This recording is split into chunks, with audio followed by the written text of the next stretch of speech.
Pete Buttigieg of South Bend, Indiana. Mayor, thank you so much for being with us here today. We appreciate that. Thanks for having me. It's a pleasure to be connected again. You know, you referenced Pittsburgh, as I recall, in one of the debates. The moderator sort of tried to shut you down, but as I recall, you made a reference to a Pittsburgh summit That's on right. climate change. What do you know about Pittsburgh? You've been here a lot. How do you relate this to that suggestion of a climate summit right here in Pittsburgh?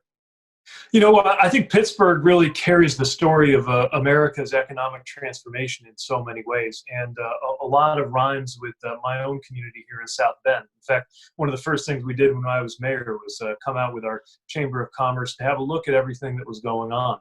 You know, we too come from a place that had economic shocks a generation ago, but a river city with an important role for educational institutions and medical institutions, and one that has not given up on manufacturing, even though we recognize it's not like it's going to be as it was before. So many lessons for the country as a whole, and I actually think that role grows more, not less important, in the face of climate change. And so one of the ideas we had in our campaign was certainly need to rejoin the Paris Climate Accords, but I thought we also needed to have a Pittsburgh summit that would bring together people at the state and local level. You know, certainly Mayor Peduto in Pittsburgh is just one example of a local leader who I think has earned national credibility for being in this conversation about how to make sure that we can do the right thing for climate, that is such a moral and economic imperative, and find a way to do it that benefits our economy. And now, as we look to emerge from the pandemic crisis that we're in and what that's done to our economy, all the more reason for us, I think, to learn how to be resilient and to create economic growth in ways that are sustainable in the long term. Well, let me press you just a little bit on that. When I interviewed former Vice President Joe Biden last week, I asked him about fracking and natural gas and energy, coal. Western Pennsylvania is the heart of some of those fossil fuels that sustain a lot of jobs here. And in fact, even more jobs as the petrochemical business gets underway here in Beaver County, not far from where I am right now. And so is there a way to marry the desire to resolve climate change issues with fossil fuels, or do we have to say no to all fossil fuels forever? You know, one of the reasons that I'm enthusiastically supporting Joe Biden is he's somebody who understands the importance of creating and sustaining economic opportunity in the middle of the country, whether it's Pennsylvania, where he got his start, or places like South Bend, Indiana, where I live. No question, there's going to need to be a transition, and I think he's put forward a thoughtful plan that is not going to be a meat cleaver approach on things like a development of natural gas from domestic sources that sometimes can help be part of the pathway away from, for example, the issues that there are with coal, even as we work our way toward a 100% renewable future. But there's no question that this has to be managed in a way that's smart, that's responsible, and that takes care of American workers who have done so much to build economic opportunity. And the truth is, we'll never make this climate transition without making sure that workers in industry understand that they're not being told they're part of the problem. On the contrary, absolutely are needed to be part of the solution. Well, you reference Midwest, and of course, we here in Pittsburgh tend to identify much more with neighboring Ohio, 20 miles over that away, than we do with Philadelphia, that's 320 miles in the opposite direction. So let me ask you, what is the right strategy for Joe Biden to win states like yours, Indiana, but Ohio and Michigan, Wisconsin, and out here in Western Pennsylvania? What's the right strategy, do you think, Mayor? Well, one thing that's been clear about Joe Biden from long before I came on the scene is he has a laser focus on making sure that families, working middle-class Americans can get ahead. And I think that's a message that resonates strongly in our part of the country, especially now with the economic situation that we're all living through. We're going to need a president who understands what's at stake in our part of the country, not somebody who looks at us as just kind of scenery out the window of the plane in between golf courses with his name on them. And there's something else that I think is also important, something that should go without saying, but it needs to be said. we need somebody with decency and with empathy in the White House. That used to just be table stakes. It's certainly important, I think, to the character of our region of the country. I think it's also important to the character of America, and it's why it resonates so strongly, certainly in our part of the country, when Vice President Biden talks about this election as a contest over the soul of our nation. I think nothing less than that is at stake. And I think that that's part of why he's been so effective in the primary, defeating all of his competitors, including me. And it's part of why I'm proud to be on a team with him as we look to the general election. Well, this sort of leads right into another question I had for you. You are a person of faith. And so is Joe Biden. I've heard him speak numerous times about his Catholic faith. How important is religion, do you believe, in a president of the United States, or is it really irrelevant?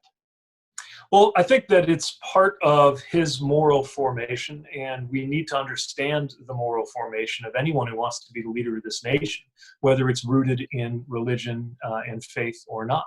Look, the presidency, the Constitution, the White House belong to people of every religion and of no religion equally. That is a core principle of our country.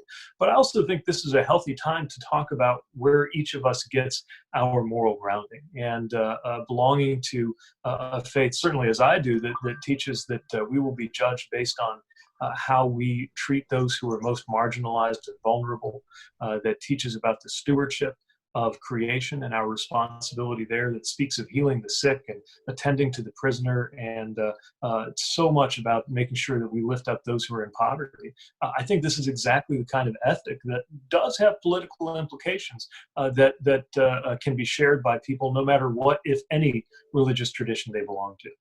Do you think President Trump has a moral compass? Well, if he has a moral compass, I have trouble figuring out where it could possibly be pointing. Here you have somebody who has done everything he can to offend both conservative and liberal understandings of where faith or morality in public life might lead us, from his treatment of women to what I think is a real disregard for the needs of those who are vulnerable and marginalized. I think of a scripture that says, "Whoever taunts whoever oppresses the poor taunts his maker." I'm just mystified sometimes at the way that people are treated and talked about, both in the policies and the tone and conduct of this White House. And I don't think you have to belong to any particular faith or any particular party to see that what we have right now in this White House just flies in the face of basic moral ideas like that golden rule of treating others the way you want to be treated. Let me ask you about a demographic that you may be part of, younger folks. Certainly you're the youngest candidate for president in this round. Joe Biden, apparently, according to polls, has some issues with younger voters. He has a harder time attracting support, or has had. What's your recommendation to him? How might he attract younger voters to a winning election this fall? I think the most important thing is to talk about the choice that is in front of us. Look, my generation first came of age during the Great Recession and is now confronting another huge economic shock. It's one of the reasons why folks my age and younger might be the first in American history to be worse off than our parents on average if we don't do something about the economy. That's exactly the kind of work that Joe Biden is about. And while I think a lot of young people want us to go further, faster than certainly my party has gone up until now on issues like climate and healthcare, the bottom line is right now we have a choice between two completely different directions. We can continue to have a give and take over exactly how to deliver universal healthcare to every American, just how far we can go in order to empower workers and raise wages, what steps are most likely to lead to the absolutely necessary transformation we got to go through on climate change. We can argue about all of those things, but first of all, we got a decision to make over whether to do any of those things. And if you believe climate change is real, if you believe workers ought to be empowered, if you believe we should have more, not less, access to healthcare in this country, the choice could not be clearer. And it is a choice between 4 more years that I think will lead to a country we could barely even recognize, or getting on the right track with Joe Biden's leadership, knowing that then there's a whole process through legislation to figure out exactly how to take the steps that we all, at least I think most people in my generation, know need to happen. Well, are you at all concerned? Both President Trump and Vice President Biden are men in their 70s. There's been questioning, as you know, of both with respect to mental abilities and competence. As a younger person, does that concern you or not at all? Every interaction I've had with Joe Biden, I've seen somebody with unbelievable energy and vigor, and also a level of intention about empowering a generation to come. He is somebody who is so focused on making sure that we make the right choices for future generations, and somebody who is very committed to building the team that we've seen on the campaign. And I think we'll also build the right team in the White House to ensure that a successor generation is empowered with the right kinds of political decisions with a view toward the future. Final question, Mayor Buttigieg. By the way, did I pronounce that last name right? You sure did, yeah. Not By everybody the time does. we all got it right, you were out of the race. So, Mayor, what's your advice to the Vice President on choice of running mate? You know, many of your supporters out here would have loved to see you on the ticket, but he has ruled out a male, and he reaffirmed that when I spoke to him last week. So what is it, or who is it, that you think would help him most in winning this election this November? What kind of a vice president would you like to see? Well, this is one of those decisions that is ultimately about what's right for the country. And I think all the politics has to follow after that. And one of the things that's clearly true is we need a ticket, and for that matter, an administration ahead of us that will resemble America. And that's why I strongly support the vice president's decision that he wants to have gender balance on the ticket. It's going to be important to have leadership that can speak to where we're headed, and somebody who would be ready to lead this country if called to do so. Look, I'm not going to give advice to somebody like Joe Biden, who, of course, knows the vice presidency better than just about anybody living.